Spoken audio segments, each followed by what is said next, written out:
Right in the middle of the American South, there is a massive stretch of land hundreds of miles long, sitting along the banks of the Mississippi River, where almost nobody lives. We are talking about the Mississippi Delta. Some counties here have lost over 60% of their population in the last 70 years. Towns that had 10,000 people in 1950 now have fewer than 2,000. And the soil, the actual ground, is some of the most fertile land on the entire planet. Hey guys, and welcome to Ruins on Earth. Today we're exploring a place that should be by almost every geographic measure be thriving. And as usual, there's a geographic reason why it isn't. First, a clarification, because this trips people up. The Mississippi Delta is not actually the delta of the Mississippi River. That's hundreds of miles south in Louisiana. The region we're talking about is the Yazoo Mississippi Delta, a flat alluvial plain in northwestern Mississippi, roughly 200 miles long and 70 miles wide. The geography here is immediately striking. This is one of the flattest places in North America. No hills, almost no elevation change at all. That flatness exists because the Mississippi River spent millions of years flooding this land and depositing sediment, which created some of the deepest, richest topsoil anywhere in the world. The Mississippi runs along the western edge. The Yazoo River cuts through the interior, and for most of history, the land between them flooded almost every single year. That flooding is why the soil is so extraordinary. It's also why the region was so difficult to settle and build on. And when I say the soil is extraordinary, I want to put a number on that. The delta sits anywhere from 30 to 100 feet above alluvial topsoil in some places. For comparison, the average fertile farmland in the Midwest has maybe 6 to 8 inches of topsoil. The delta has orders of magnitude more than that. Early settlers described it as the most productive farmland they had ever encountered anywhere in the world. So what you have is a region with incredible agriculture potential on one of the great river systems on Earth. And today, it is one of the most depopulated, economically distressed stretches of land in the entire country. That paradox is what this video is about. To understand why the delta is empty today, you have to understand why it was populated in the first place. And the answer is cotton. Before the Civil War, the delta was transformed almost entirely for cotton production.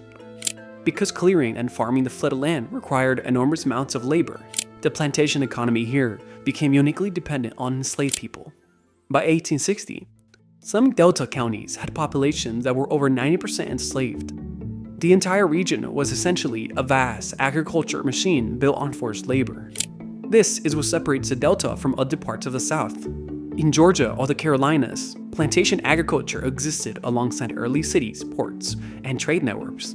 The delta never developed that way. There were almost no cities, almost no industry, almost no economic activity that wasn't directly tied to cotton. Plantations were self-sufficient. They didn't need the urban infrastructure the way manufacturing did. So, it never got built. Then, the Civil War ended, and the system the delta had been built on collapsed. What replaced slavery was sharecropping. Formerly enslaved people worked the land owned by wealthy landowners in exchange for the share of the crop. On paper, it looked like progress. In practice, it was a system designed to keep laborers in permanent debt with almost no ability to accumulate wealth or leave. For the next 80 years, the delta essentially stood still while the rest of the country industrialized. The real turning point came in the mid-20th century, and it emptied the delta faster than almost anything in American history. Starting in the 1940s, cotton farming mechanized rapidly. The mechanical cotton picker, introduced at scale in the 1940s, could do the work of 50 hand pickers. Almost overnight, the delta's demand for agricultural labor, which had defined the region's population for over a century, collapsed. The result was one of the largest internal migrations in American history. Between 1940 and 1970, hundreds of thousands of black Mississippians left the delta for Chicago, Detroit, and St. Louis. This was part of the Great Migration, and the delta was one of its primary engines. In a single generation, entire communities emptied out and didn't come back. To put a specific number on it, Greenville, Mississippi, the delta's largest city, had around 45,000 people in 1960. Today, it has fewer than 28,000. Clarksdale, the cultural heart of the delta and the birthplace of blues, had 21,000 people in 1960. Today, it has under 14,000. These are communities that have lost a third to half their population and never recovered. Today, the numbers are stark.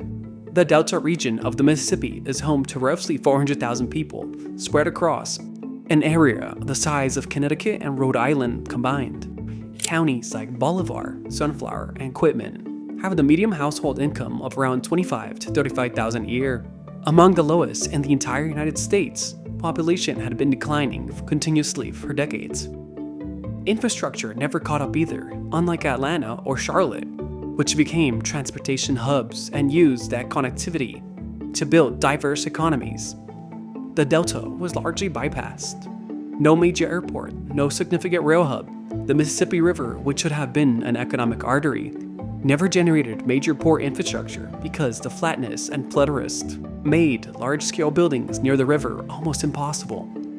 It's worth putting this in perspective, because the contrast with nearby regions is almost hard to believe. Atlanta, which barely existed before the Civil War, was founded as a railroad junction, essentially an accident of infrastructure planning. That connectivity compounded over decades. By the time the post-World War II boom arrived, Atlanta had diversity and economic base to capture it. Today, it's a metro to over 6 million people. The Delta had none of that. The people who left during the Great Migration were exactly the people the region needs to grow. Young, motivated, capable of relocating. What remained was an older population, fewer resources, and an agriculture economy with no alternative industry underneath it. There have been attempts to reverse this. Federal programs targeting the Delta go back to the New Deal. Casinos were legalized along the Mississippi River in the 1990s, specifically as an economic development strategy. None of it has changed the trajectory. The casinos created jobs but not industries. The population kept declining. The Mississippi Delta breaks a lot of rules you'd expect to apply. Extraordinary soil, the greatest river system in North America, a warm climate with abundant rainfall. By almost every geographic measure, this should be one of the most productive regions in the country. But geography doesn't exist in a vacuum.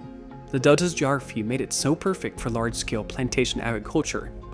And that system built a structure so rigid, so dependent on one crop, that when it collapsed, there was almost nothing underneath it. The result is a region that looks like it defies geography. Empty land, dying towns, a massive river with almost no major city along it for hundreds of miles, but is actually a completely logical product of it. And here's a number that I think sums it all up. The state of Mississippi as a whole ranks 50th in the country for median household income, 50th for health outcomes, and 50th for infrastructure quality, dead last across the board. And the Delta, sitting inside that already struggling state, is the poorest part of it.